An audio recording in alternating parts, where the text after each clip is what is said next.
I hope that Kylo Ren finds redemption in the final installment of the sequel trilogy. There, I said it.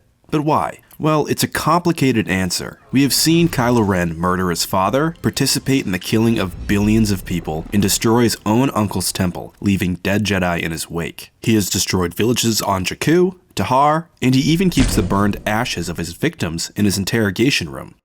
Kylo Ren has all the right ingredients for a villain, but beyond these aspects of Kylo Ren's character lies a wounded child crippled with insecurities. We know that Han and Leia caused Ben Solo to feel neglected as he was growing up. Essentially, Leia was busy being part of the New Republic, and Han was off on random jobs. We know that his uncle, the Jedi who saved the galaxy, pulled a blade on him in a moment of fear. We know that Kylo Ren feels completely betrayed by his family, and we know that Kylo Ren feels conflicted within himself. He feels the pull to the light. I feel it again.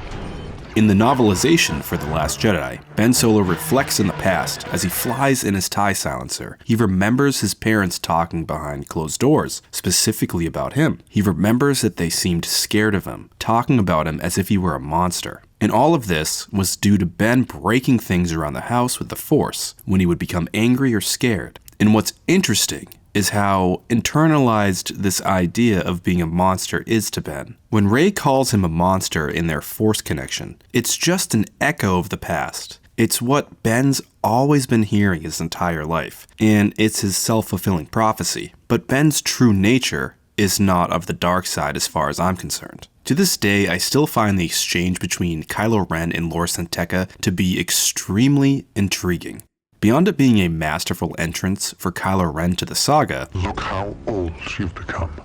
It seemed to set the tone that although Kylo Ren is the enforcer for the First Order, willing to kill for a regime that he believes in, underneath the facade is light and a truth which he denies to himself. Kylo Ren was born of the light. That is the truth of his family. And he cuts Lor San Tekka down because he wants to escape this truth and this past. Now, when I say I want Kylo Ren to be redeemed, I don't mean that he's going to ride off on a space horse with Rey and go have Force babies while porgs sing in unison. I specifically mean it in the sense of delivering one from sin or evil. Or, in the case of this trilogy, putting Ben back on the path of the light. Han's sacrifice was one push that split Kylo to the bone, as Snoke put it, causing him to become unbalanced. We even get the admission that Kylo never hated his father.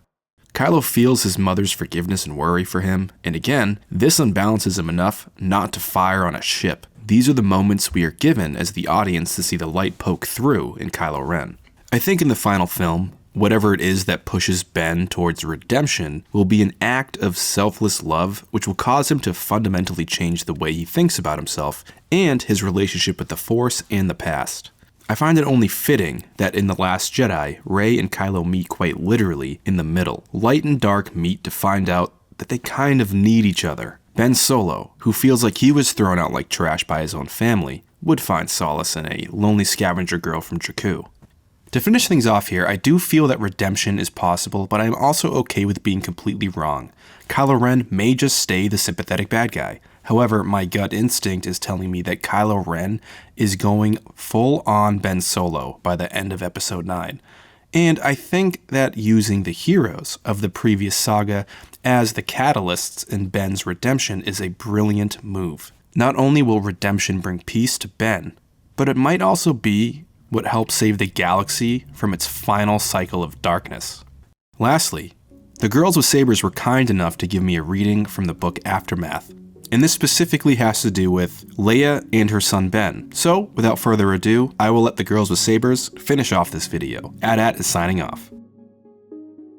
He is less a human-shaped thing, and more a pulsing, living band of light. Light that sometimes dims, that sometimes is thrust with a vein of darkness. She tells herself that it's normal. Luke said to her, "Leia, we all have that." He explained that the brighter the light, the darker the shadow. Right now, her son is upset, tumbling inside her as if he can't get comfortable, his light flickering with dark. She centers herself and concentrates. The walls of the room fall away. Everything is white, and then it's black. Then she's in the calm, airless void. As Leia finds her peace, so does her son. He stops turning. My son is alive, and the future is bright.